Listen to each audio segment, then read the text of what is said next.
kedepannya kita akan terus melakukan kelas ini setiap minggunya. Khusus pajak yaitu hari Jumat pukul 2 siang. Eh, dengan yang akan menyampaikan materi dengan Ibu Ilona. Ibu Ilona merupakan Ibu Ilona merupakan tax partner di GP Consul yang berlisensi Brevet-C. Mungkin saja Ibu Ilona bisa memulai kelas kita pada siang ini. Oke, terima kasih banyak Mas Syukron atas introduction-nya. Saya Ilona, pada ini merupakan kelas kedua inisiasi antara Smesco dengan Kementerian Koperasi dan UMKM, di mana di kelas hari ini saya akan memberikan informasi dan dilanjuti dengan diskusi terkait fasilitas keringanan angsuran atau pinjaman bagi debitur yang terdampak COVID-19. Jadi pada saat saya akan memaparkan slide presentasi saya, apabila ada pertanyaan boleh ditulis di kolom chat. Selesai saya mau memaparkan materi, nanti saya akan coba menjawab satu persatu pertanyaan yang masuk, teman-teman ya. Saya akan mulai share screen saya sekarang. Oke.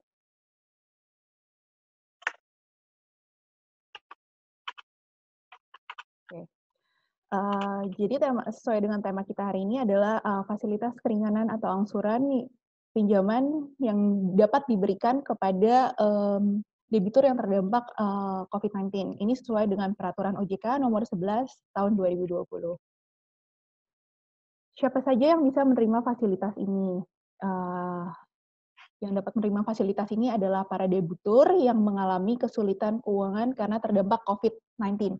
Debitur dalam arti di sini ada, jadi teman-teman kalau ada yang di sini mempunyai leasing, baik berupa kendaraan, mesin, atau mempunyai kredit kepemilikan properti, atau juga bisa pinjaman usaha dalam bentuk modal kepada bank atau perusahaan pembiayaan, itu yang kita maksud di dalam debitur di sini.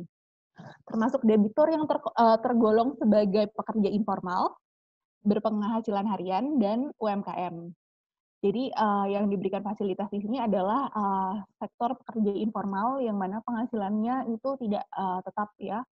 Terus masyarakat yang berpenghasilan harian dengan adanya pembatasan sosial, physical distancing dan social distancing yang berlaku di banyak kota di Indonesia saat ini, mungkin pekerja-pekerja ini kan terdampak ya, tidak bisa bekerja lagi dan harus diam di rumah. Serta UMKM yang terdampak. UMKM ini termasuk kredit UMKM dan KUR atau kredit usaha rakyat yang diberikan oleh bank-bank. Syarat lainnya adalah plafon kredit atau plafon pinjaman itu di bawah 10 miliar. Jadi apabila ada teman-teman yang mempunyai pinjaman modal usaha yang lebih dari 10 miliar, maka itu tidak bisa diberikan fasilitas ini. Untuk jangka waktu penerimaan fasilitas sendiri itu maksimum 1 tahun. Oke. Siapa aja sih yang bisa memberikan fasilitas ini? Ini berguna untuk mengecek nih, kalau teman-teman ada pinjaman atau ada angsuran kredit kepada bank umum konvensional, bank umum syariah, bank perkreditan rakyat, bank pembiayaan rakyat syariah, dan perusahaan pembiayaan. Perusahaan pembiayaan ini sering disebut juga multi finance, contohnya apa? ACC, dan lain-lainnya ya, banyak perusahaan pembiayaan yang ada. Untuk syarat mendapatkan keringanan kredit ini, apa aja sih syaratnya? Pertama, debitur atau peminjam harus membuktikan bahwa ia terkena dampak langsung dari COVID-19, dan dipastikan bahwa nilai pembiayaan itu di bawah 10 miliar. Lalu harus dibuktikan juga bahwa teman-teman ini kalau mau mengajukan fasilitas ini harus bekerja pada sektor informal atau pengusaha UMKM. Syarat lainnya adalah tidak memiliki tunggakan sebelum 2 Maret 2020 saat pemerintah RI mengumumkan virus corona terdeteksi di Indonesia.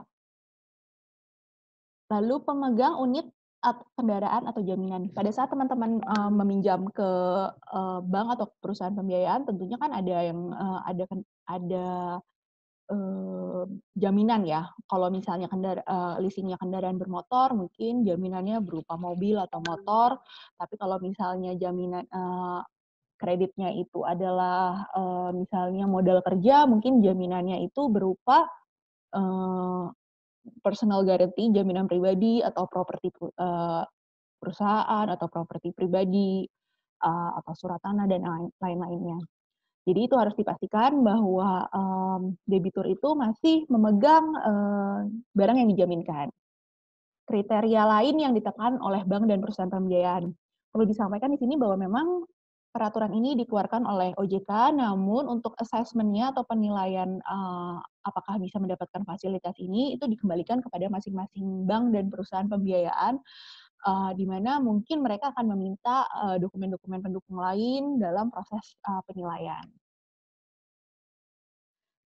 Apa aja jenis keringanan yang bisa diberikan? Yaitu perpanjangan jangka waktu, pinjaman, penundaan sebagian pembayaran, penurunan suku bunga, pengurangan tunggakan pokok, pengurangan tunggakan bunga, penambahan fasilitas kredit atau pembiayaan. Jadi misalnya tadi, minjemnya 500 juta, oh saya mau nambah nih karena kesulitan cash flow, mau nambah lagi jadi 1 miliar, itu dimungkinkan.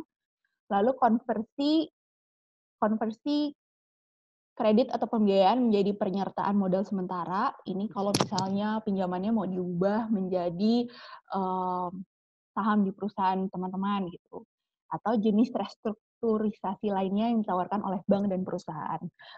Di dalam beberapa kasus saya melihat kalau di sini kan hanya bilang penundaan sebagian pembayaran ya, dalam beberapa kasus itu bisa diberikan, penundaan full pembayaran. Seperti, 3 bulan benar-benar tidak mengangsur apapun, atau 6 bulan benar-benar tidak membayar apapun gitu.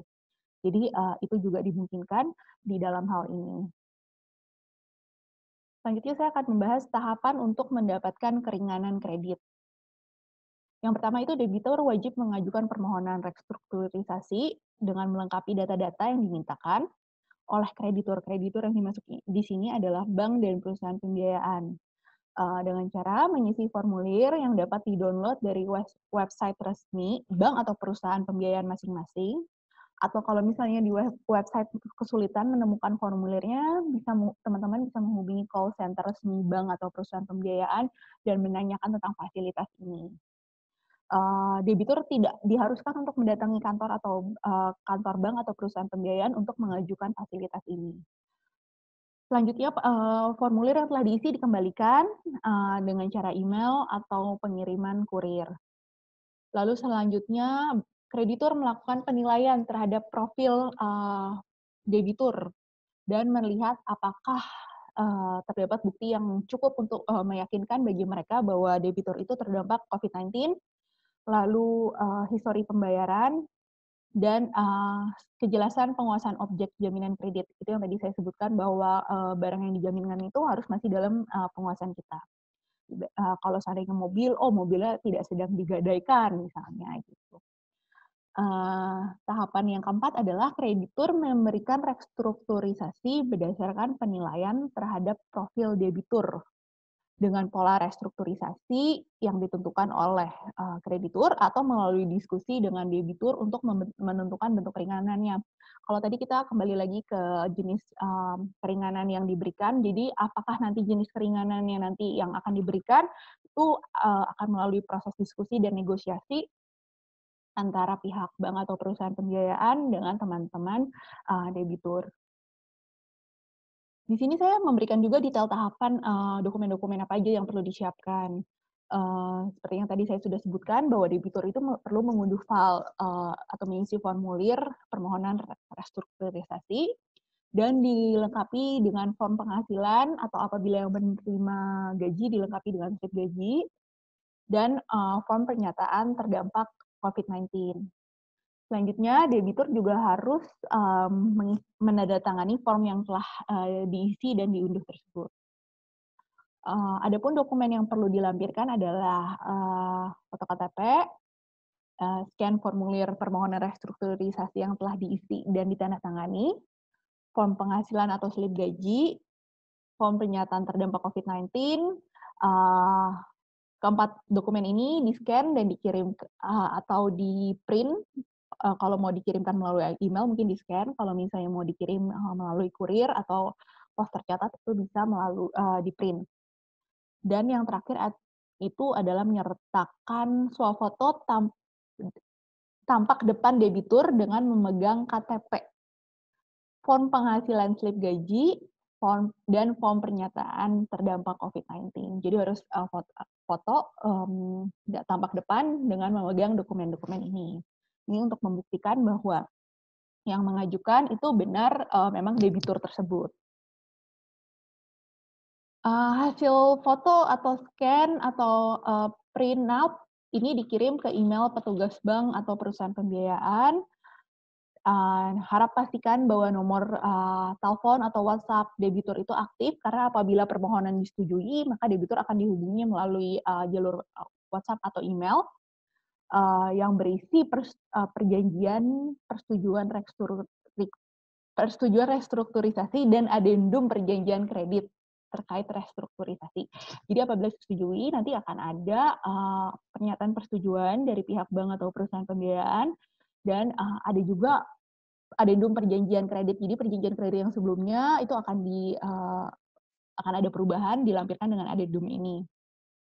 Apabila debitur menyetujui, debitur dapat menandatangani adendum perjanjian kerja, restrukturisasi, kemudian mengirimkan kembali kepada petugas bank. Dengan demikian bahwa proses legal dari restrukturisasi ini telah selesai. Pasti teman-teman banyak yang bertanya, berapa banyak sih yang sudah diberikan fasilitas realisasi ini?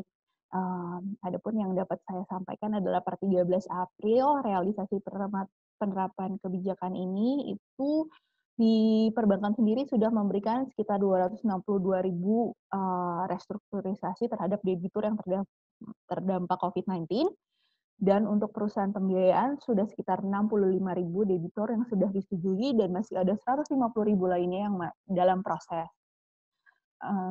Pemberhentian sementara penagihan kepada masyarakat ini sudah disosialisasikan terus-menerus, bahwa dari OJK sendiri sudah melarang penagihan terutama yang melalui debt collector pada UMKM, pekerja sektor informal, pekerja harian, nelayan, dan transportasi online. Jadi kalau mereka sudah kesulitan nih untuk membayar cicilan, itu sendiri sudah dilarang ya untuk dilakukan penagihan melalui debt collector.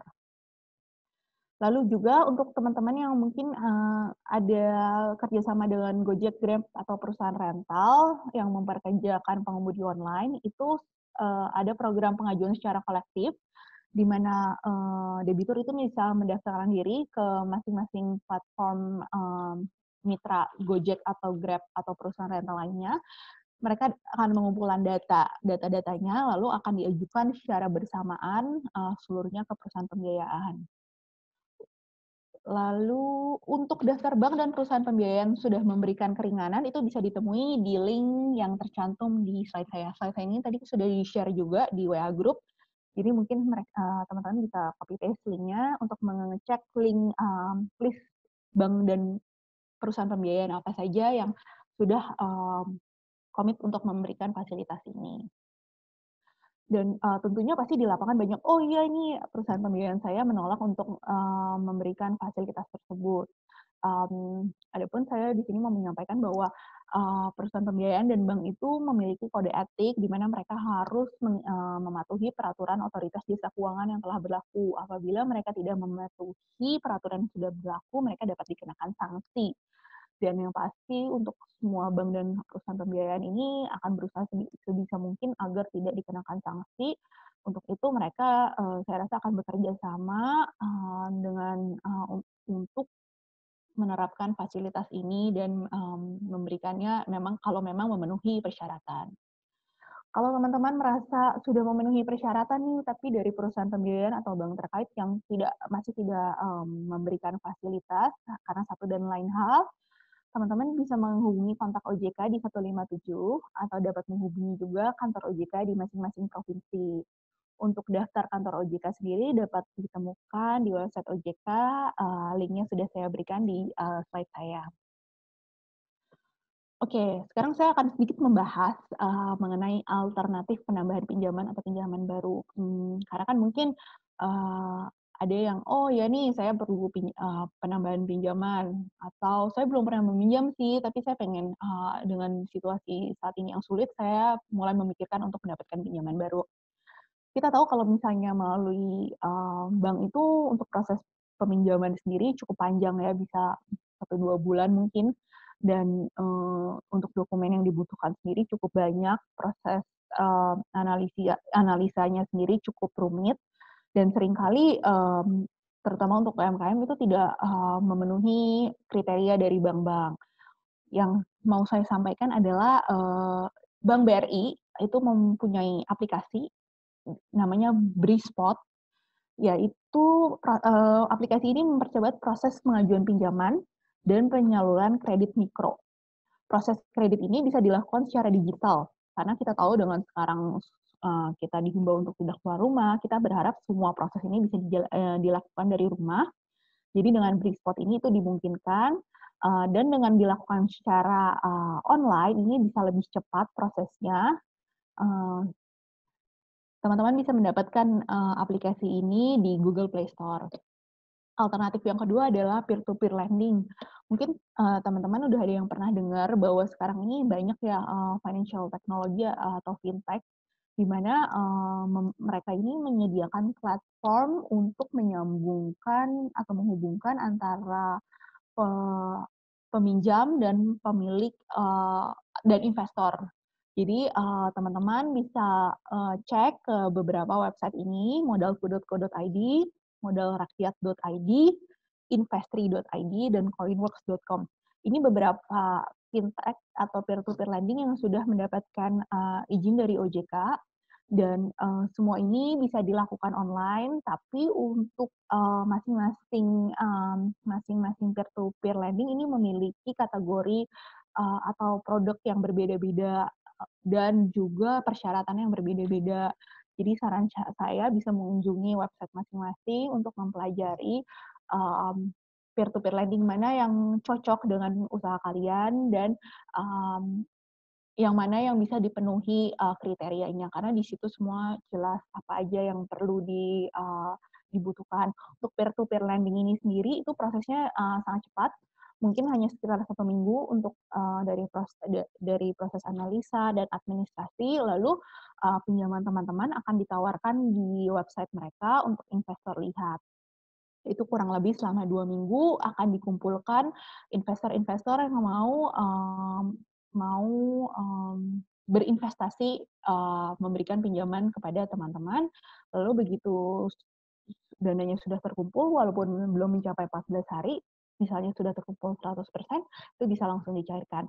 Jadi untuk peer to peer lending sendiri itu prosesnya jauh lebih cepat, dan saya rasa memang dari segi dokumentasi tidak perlu, dokumentasi fisik, paperwork gitu, tidak perlu bolak-balik ke bank untuk negosiasi, semuanya dilakukan online dengan, jangka waktu yang cukup cepat sendiri, dan,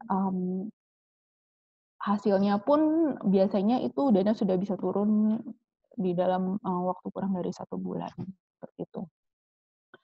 Oke, materi presentasi saya sudah selesai, saya akan stop share dan kita akan, coba menjawab pertanyaan apabila ada pertanyaan yang masuk dari teman-teman eee, terkait ini nih, pengajuan fasilitas cuti angsuran atau, penurunan bunga atau fasilitas relaksasi lainnya terkait, pinjaman dengan bank. Nah, Pak Syukron akan membantu saya untuk membacakan pertanyaan yang masuk dan saya akan coba, untuk jawab, kepada teman-teman. Ya, baik Mbak Ilona. Ini ada 2 pertanyaan ya yang baru masuk. Bagi Mhm. teman-teman yang ingin bertanya ya silakan, ditulis di chat kita ya. Pertanyaan pertama nih Mbak, pengusaha dari Pak Roy, Mhm. pengusaha UMKM apakah bentuk PT bisa? Bisa, Pak. Kalau untuk PT iya, Untuk Pak Roy, bisa, Pak. Jadi tidak dibatasi hanya pribadi, tapi perusahaan pun bisa mengajukan selama memenuhi syarat tadi. jadi syaratannya ya seperti tidak lebih dari 10 miliar ya Mbak ininya? Betul, Baik, selama Mbak. plafonnya tidak lebih dari 10 miliar. Ini ada satu lagi pertanyaan dari Parulian. Ini ada sertifikatnya nggak? Oke, dengan Pak Parulian ya, sertifikat maksudnya apa ya Pak? Yang mana Pak yang ada sertifikatnya Pak? Mungkin pertanyaannya bisa diperjelas lagi. Kalau untuk permohonan restrukturisasi sendiri itu tidak ada sertifikatnya, seperti yang saya sampaikan tadi. Pada saat kita menyampaikan formulir permohonan dilengkapi dengan dokumen pendukung dan bank menganalisa dan menyetujui, kita akan diminta untuk menandatangani adendum perjanjian kerja di mana di situ akan memuat tingkat bunga baru, terus jadwal pembayaran baru, dan perubahan-perubahan lainnya yang memang sudah disepakati seperti itu. Oke. Lanjut ke pertanyaan selanjutnya ya Mbak.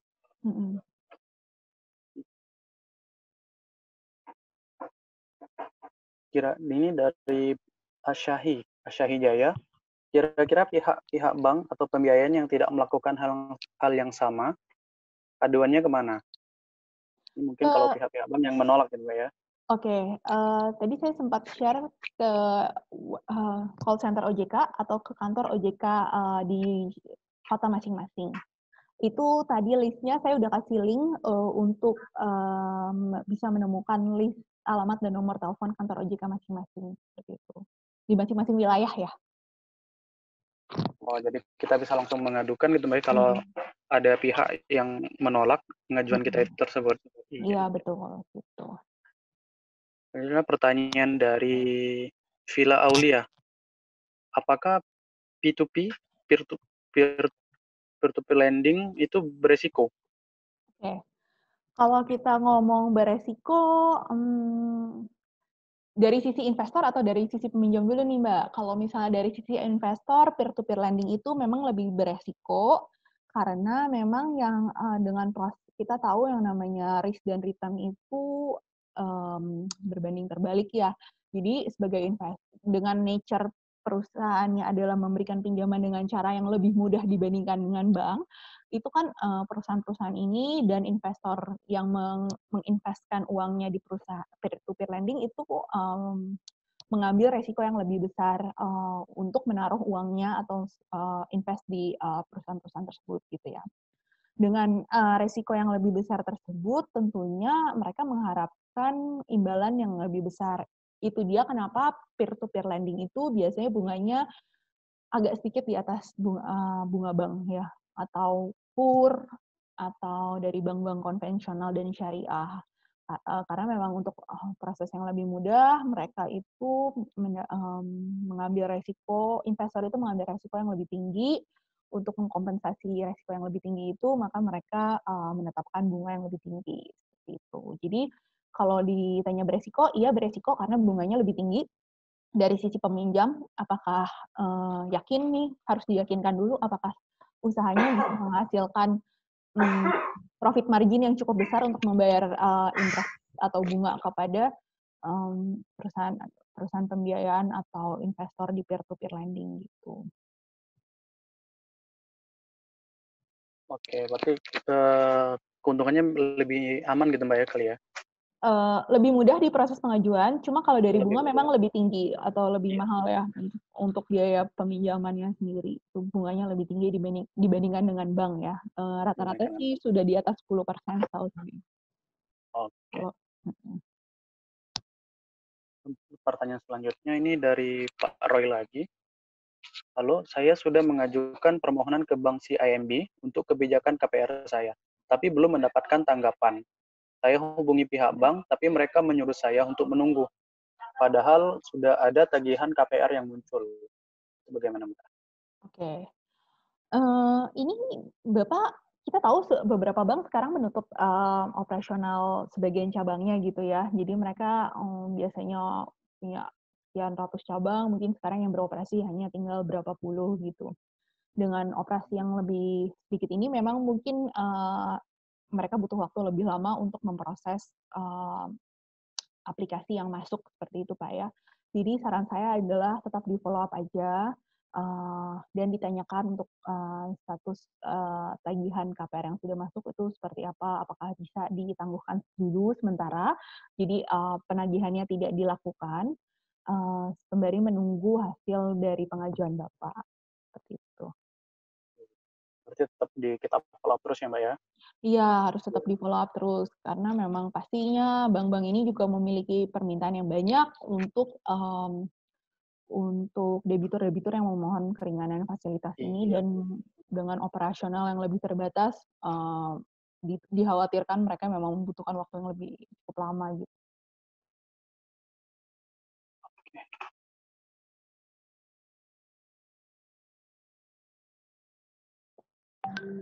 Ada lagi pertanyaan yang masuk? Ada, bentar ya, Mbak. Oke, ini dari Heru Oktavianto. Apakah UMKM yang punya pinjaman di koperasi, apakah termasuk boleh mengajukan? Kalau boleh, syaratnya apakah sama seperti yang di PowerPoint? Terima kasih. Kalau koperasi saya rasa enggak deh, Pak,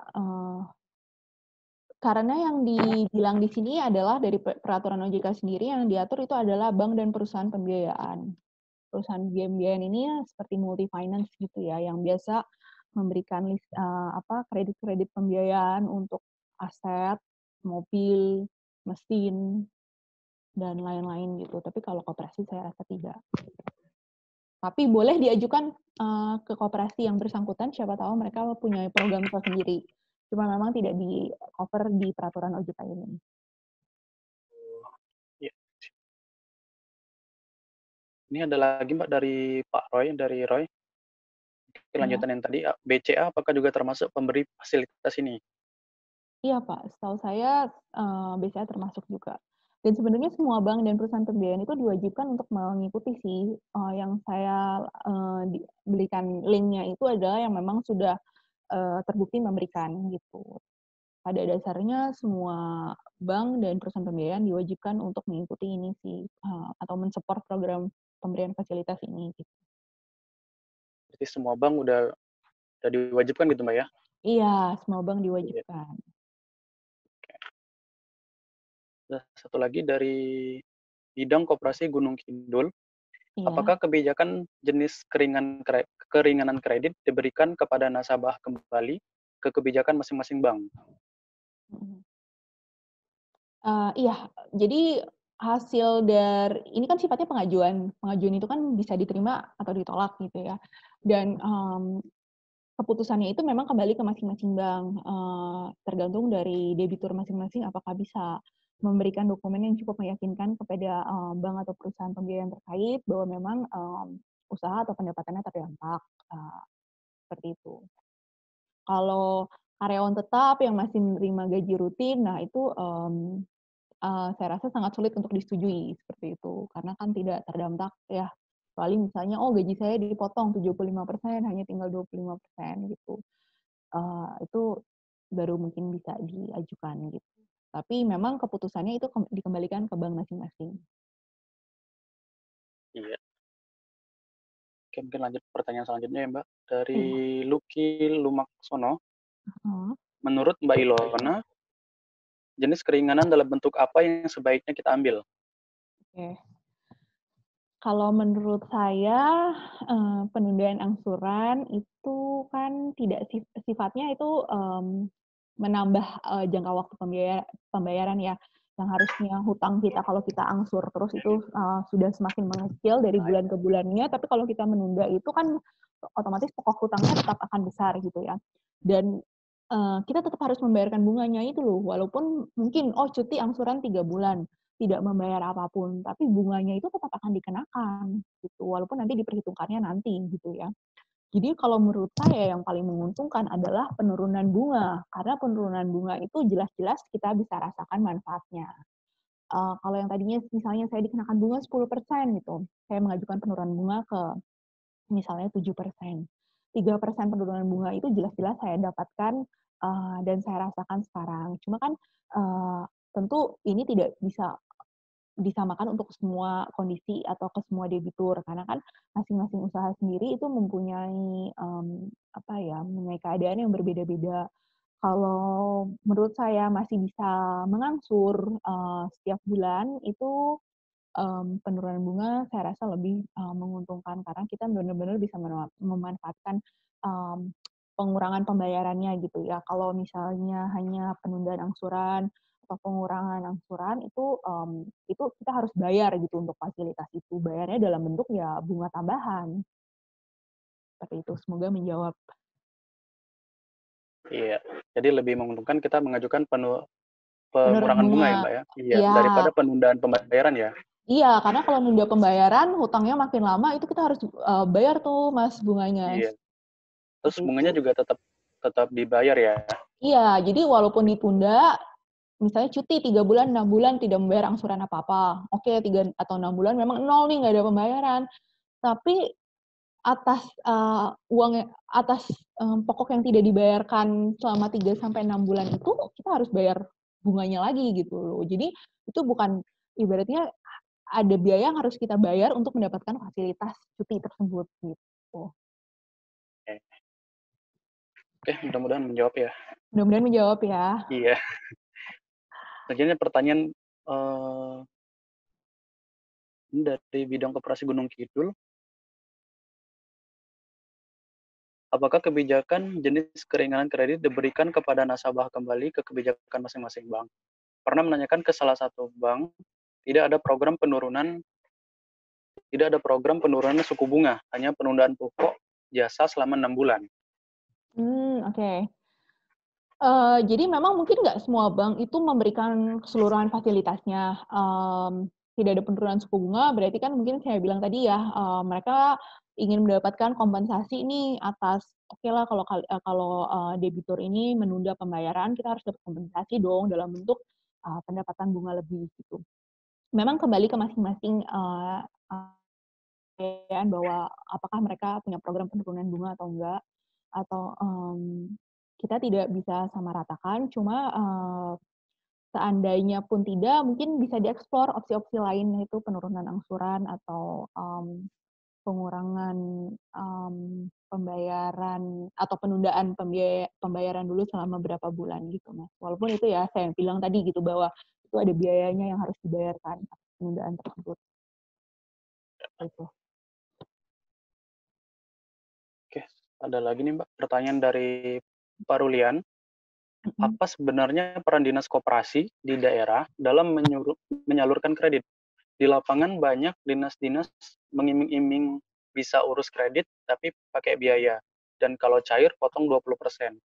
Apakah dinas di sini tupoksinya menyalurkan dana KUR? Ya, saya Saya kurang tahu nih Pak, yang dimaksud dengan koperasi di sana seperti apa. Dan saya belum tahu apakah koperasi ini menyalurkan KUR juga. Yang saya tahu yang menyalurkan KUR itu adalah bank-bank, bank-bank biasa ya yang menyalurkan KUR. Saya belum tahu apakah koperasi bisa menyalurkan KUR juga, sehingga mohon maaf saya belum bisa menjawab pertanyaannya nih Pak. Itu. mungkin kita tahan dulu ya Mbak ya pertanyaannya. Nanti mungkin bisa kita langsung jawab ke dia, ke Pak Paruli ya mungkin ya nanti. Nah, boleh. Oke. Selanjutnya ada pertanyaan dari Villa Aulia. Apakah sistem dalam peer-to-peer lending ada yang syariah atau sistemnya konvensional semua, Bu? Tahu saya ada yang syariah, cuma saya tidak ingat apa produknya. Mungkin boleh dicoba di 4 yang tadi saya list. Saya pernah lihat ada yang menyediakan syariah, cuma saya nggak ingat nih namanya apa. Jadi ada Mbak yang menggunakan prinsip syariah. Tinggal dicari Tadi ada aja, ya. ya tinggal dicari aja apa. Ya. Jadi tinggal bisa dibuka lagi materi tadi. Itu ada link-linknya ya, Mbak ya? Iya, Link kalau yang buat misalnya nggak ketemu di sana, mungkin bisa di Google juga peer-to-peer lending syariah gitu, nanti akan keluar mudah-mudahan ya. Oke. Satu lagi dari Meli Horman. Kak Ilona, penurunan suku bunga tadi itu di bank mana, Kak? Prinsipnya semua bank bisa diajukan penurunan suku bunga, Mbak, tapi yang jelas memberikan bank mana saya tidak punya datanya. Tapi dimungkinkan untuk semua bank memberikan penurunan suku bunga. Dimungkinkan dalam arti dari peraturan OJK tersebut, dimungkinkan gitu ya. Dan sebenarnya kalau penurunan suku bunga itu biasanya kita bisa minta dari bank itu dari waktu ke waktu sih. Seandainya suku bunga Bank Indonesia turun, biasanya kita bisa mengajukan di luar dari COVID-19 ini pun bisa gitu. Kalau kita mengajukan bahwa mohon suku bunga diturunkan gitu, itu bisa. Oke. Langsung pertanyaan selanjutnya ya, Mbak ya. Mm-mm. Dari Master Hitler, penurunan bunga apakah bisa diajukan kepada bank apabila dari awal perjanjian utang tersebut bank telah menetapkan bunga flat dalam waktu tertentu? Oke. Dengan peraturan OJK ini dimungkinkan bahwa yang fix interest itu bisa untuk diajukan permohonan penurunan bunga. Makanya itu nanti akan dimungkinkan dengan adendum perjanjian seperti itu. Oh, jadi bisa ya Mbak ya? Mm. Ini dari Roy lagi.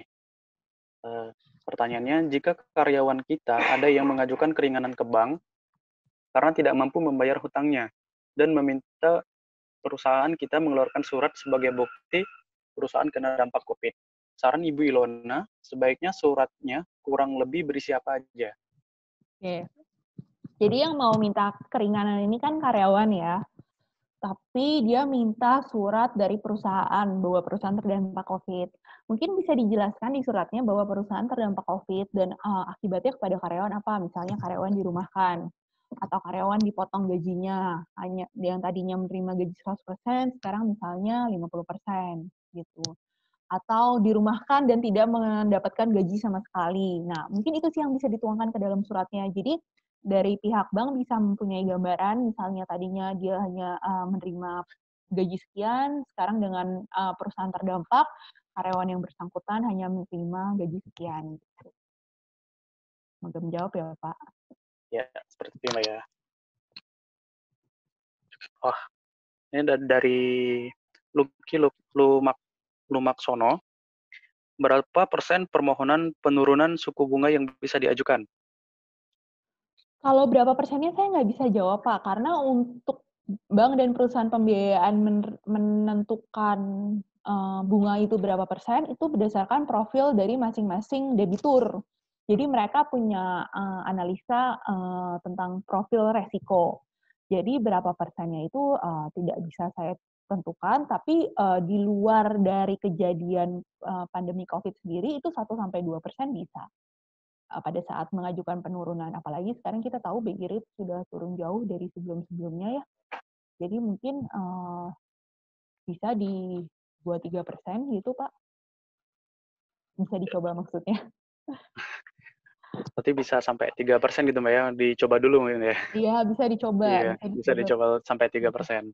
Iya. Kalau BI rate sendiri sekarang ini udah menurun juga ya Mbak berarti? Iya, iya. Jadi kalau setiap kali BI rate menurun itu bisa sebenarnya dari bank itu akan mengadjust sih dari bunga mereka sendiri. Untuk itu kalau yang punya kredit atau pinjaman jangka panjang, nah itu bisa minta permohonan penurunan mengikuti penurunan BI rate sendiri dari waktu ke waktu gitu. Walaupun ya itu subject to apa ya approval gitu loh, dalam arti belum tentu disetujui, tapi yang nggak ada salahnya mencoba gitu. Ya, bagi teman-teman yang ingin masih bertanya, silakan, kita masih dibuka ya Mbak sampai jam 3:30 gitu Mbak ya. Ya, kalau Ini kalau udah ya ada lagi? ada lagi satu lagi nih Mbak, dari Meli Horman. Heeh. Saya pernah telepon salah satu bank untuk restrukturisasi KK salah satu bank pemerintah. Respon jawabannya menurut saya menarik karena opsinya salah satunya adalah jika ikut restrukturisasi, konsekuensinya kartu ditutup. Oh, kartu ditutup ya? Sayang sekali ya kalau kartu ditutup. Kalau menurut saya sih Mbak ya, saya belum tahu nih kalau yang kartu kredit tuh seperti apa. Tapi biasanya bank itu sangat, apa ya, menyayangkan kalau harus sampai kehilangan nasabah dan menutup kartu, seperti itu. Cuma mungkin bisa coba dinegosiasikan lagi apakah bisa restrukturisasi tapi kartu tetap di-maintain seperti itu. Iya. Kita tunggu lagi Mbak pertanyaan selanjutnya. Mungkin ada teman-teman yang masih ingin bertanya. Ya, ada satu lagi. Dari Parulian. Model cut loss di perbankan apakah bisa diterapkan dalam masa COVID-19 ini? Yang dimaksud dengan model cut loss itu seperti apa ya Pak ya di perbankan? Kalau di investasi kan kita tahu ya pada saat kita menginvest sesuatu dan misalnya saham di bursa dan sahamnya turun terus-terusan, ada kita jual walaupun dengan jual rugi itu. Kalau di saham kan seperti itu cut loss-nya. Kalau di bank sendiri cut loss yang dimaksud seperti apa nih Pak? Apakah maksudnya sudah tidak sanggup membayarkan angsuran lalu jaminannya misalnya mobil yang di leasing itu diserahkan gitu maksudnya? Saya kurang paham dengan Iya, iya. Itu dijawab iya. pertanyaannya. Iya Bu, oke, iya. Berarti contohnya misalnya leasing mobil gitu ya, pada saat udah nggak sanggup membayar cicilan nih, saya serahkan aja mobilnya seperti itu. Itu tergantung sih Pak, sudah berapa lama leasing itu sendiri berjalan ya, angsurannya sudah nyicil berapa lama. Kalau sudah nyicil banyak lalu diserahkan gitu aja sayang. Lebih baik dijual sendiri lalu uangnya digunakan untuk melunasi. Tapi kalau memang baru mulai, misalnya baru mulai mengangsur 2 bulan, 3 bulan gitu kan, tiba-tiba jadilah COVID-19 ini tidak bisa mengangsur lagi atau membayar cicilan. Itu bisa sih Pak, dan bukannya bisa, tapi memang kalau cepat atau lambat nih kalau debitur tidak membayar angsuran itu pasti jaminan itu akan ditarik gitu. Jadi ya bisa juga Pak. Tapi menurut saya perlu dihitung kembali untung dan ruginya. Apakah lebih untung Bapak menjual dulu nih misalnya mobil gitu ya, mobilnya dijual dulu, dapat uang hasil penjualannya baru digunakan untuk membayar leasing atau Bapak lebih untung untuk menyerahkan unitnya gitu. Semakin lama Bapak sudah mengangsur, maka semakin untung untuk Bapak menjualkan asetnya, lalu menggunakan uang itu untuk melunasi. Iya. Oke, seperti itu ya Mbak ya. Kita masih menunggu teman-teman kalau masih ada yang mau bertanya. Oke.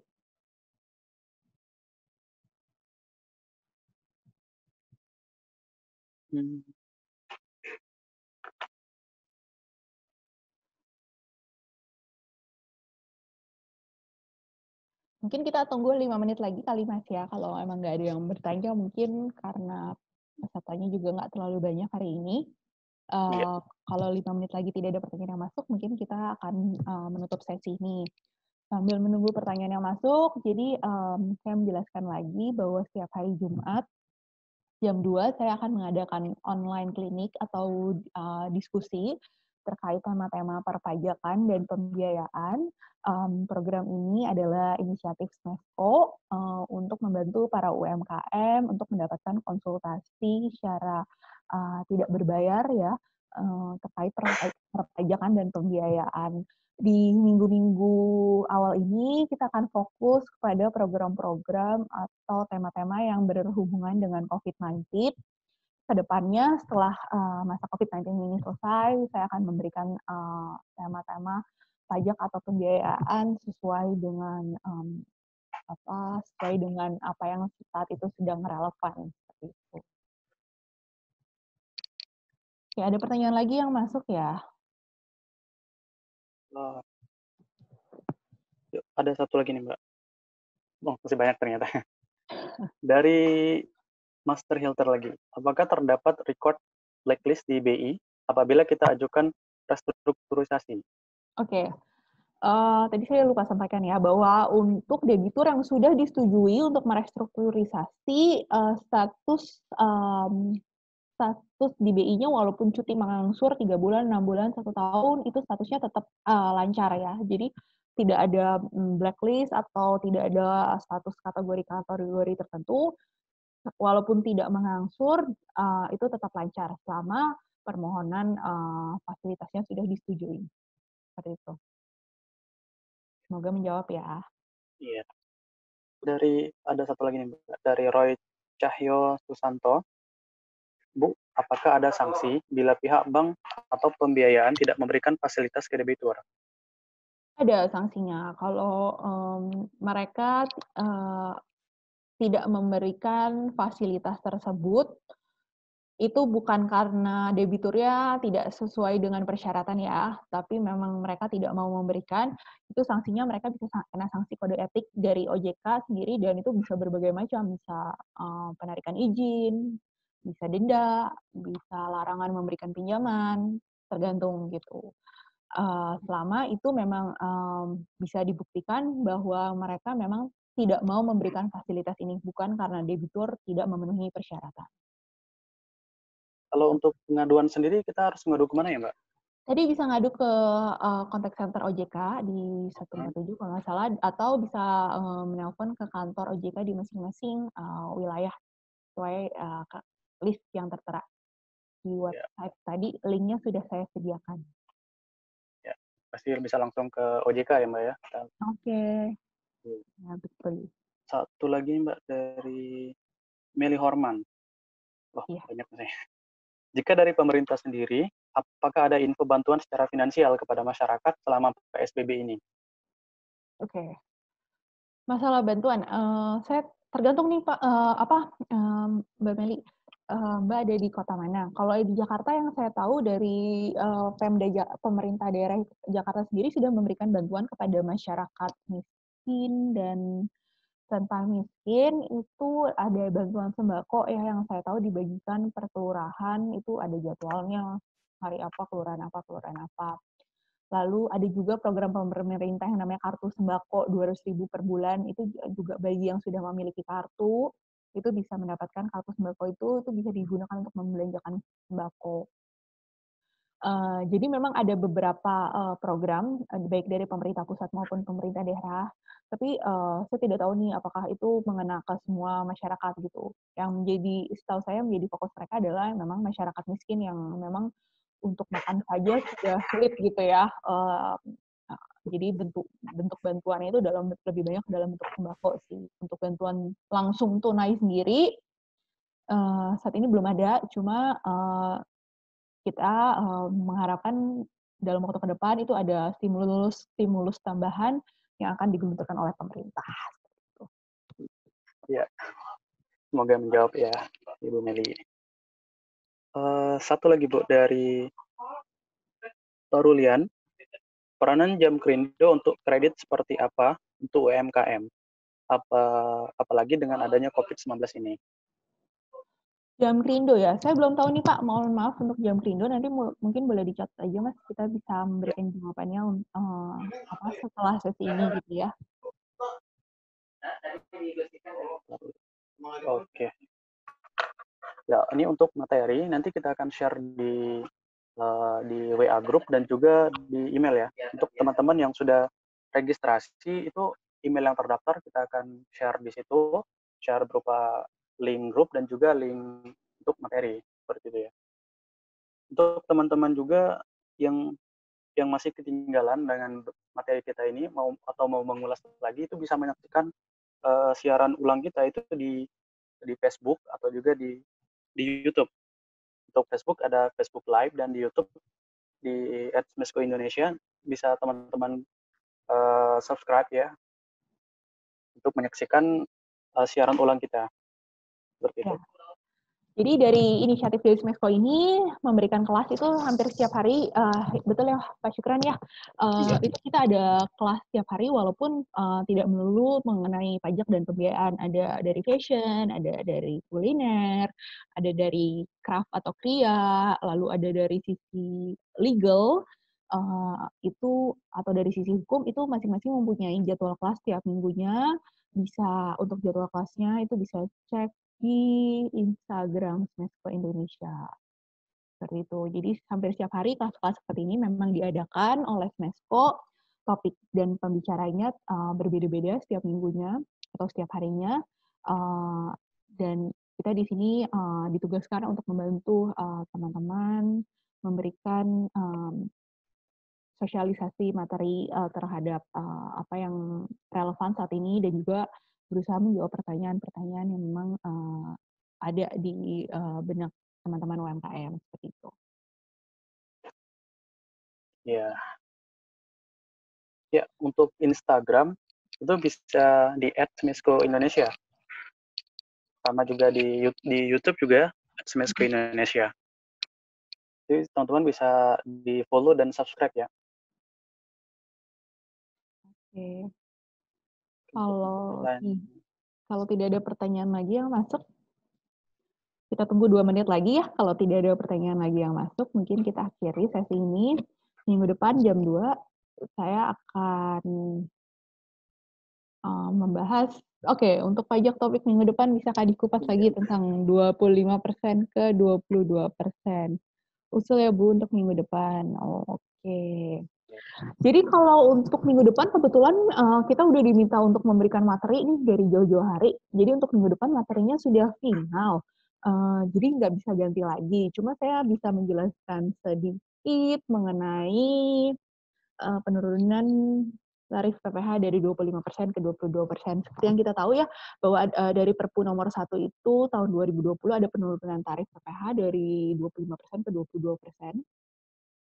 Ini manfaatnya bisa dirasakan langsung mulai periode April 2020 ini bagi perusahaan yang memiliki angsuran PPh pasal 25. Jadi angsuran PPh pasal 25 untuk tahun 2020 itu bisa dihitung sudah dengan menggunakan tarif yang baru yaitu 22%. Seperti itu. Untuk angsuran PPh 25 sendiri itu yang akan dibayar, deadline pembayarannya di 15 Mei 2020. Jadi untuk teman-teman yang saat ini sedang menyiapkan atau menyusun SPT PPh badan bagi perusahaannya, jangan lupa angsuran PPh pasal 25 tahun 2020-nya itu bisa langsung dihitung dengan menggunakan tarif 22%. Seperti itu. Jadi kita akan melihat tren penurunan angsuran PPh 25 nih dari tahun lalu. Diharapkan ini menghindari kelebihan bayar akibat penurunan penjualan di tahun 2020 ini yang terdampak COVID-19. Seperti itu, mudah-mudahan menjawab ya pertanyaannya. Saya sebenarnya minggu lalu kita sudah membahas sedikit tentang fasilitas perpajakan ini. Mungkin tidak ikut ya Pak ya minggu lalu ya. Kita sudah sempat membahas minggu lalu itu fasilitas-fasilitas perpajakan apa saja yang sudah disediakan untuk membantu masyarakat di tengah pandemi ini.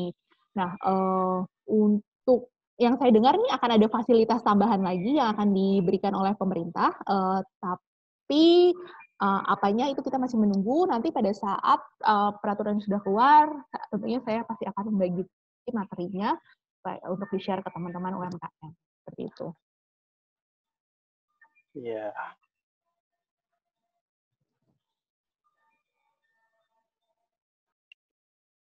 Saya mengingatkan sekali lagi ya teman-teman untuk men-follow dan men-subscribe IG dan YouTube kita ya. Karena di IG itu akan banyak sekali informasi-informasi tentang mengenai kelas-kelas selanjutnya. Dan juga di YouTube kita juga bisa teman-teman mengulas kembali materi-materi yang sudah pernah diberikan sebelumnya.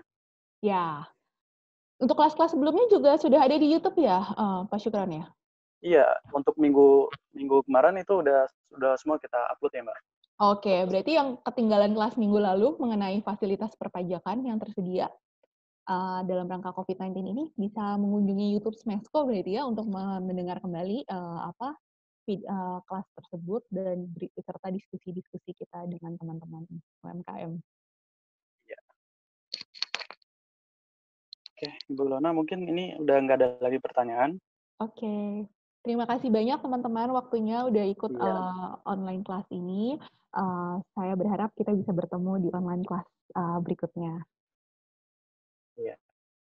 Untuk teman-teman untuk pendaftaran kelas selanjutnya tuh saya bisa share link langsung ya untuk yang belum daftar, mungkin segera bisa daftar di formulir pendaftaran kita di Bitly-nya itu. Ya, Bilona mungkin ada pesan-pesan terakhir atau statement terakhir buat teman-teman. Tidak ada, paling nanti untuk materinya kita akan share lagi di grup untuk yang baru masuk ke grup. Di grup itu nanti kita akan menginformasikan juga apabila terkait topik-topik kelas berikutnya. Jadi kalau teman-teman yang udah join di WA group boleh stay di grup untuk mendapatkan informasi mengenai kelas-kelas berikutnya. Selain itu saya ucapkan terima kasih banyak. Selamat siang, selamat berakhir pekan. Ya, selamat Terima siang. kasih banyak Pak Syukron. Ya. Makasih Bu, makasih Pak Sukron. Ya, terima kasih. Terima kasih semuanya.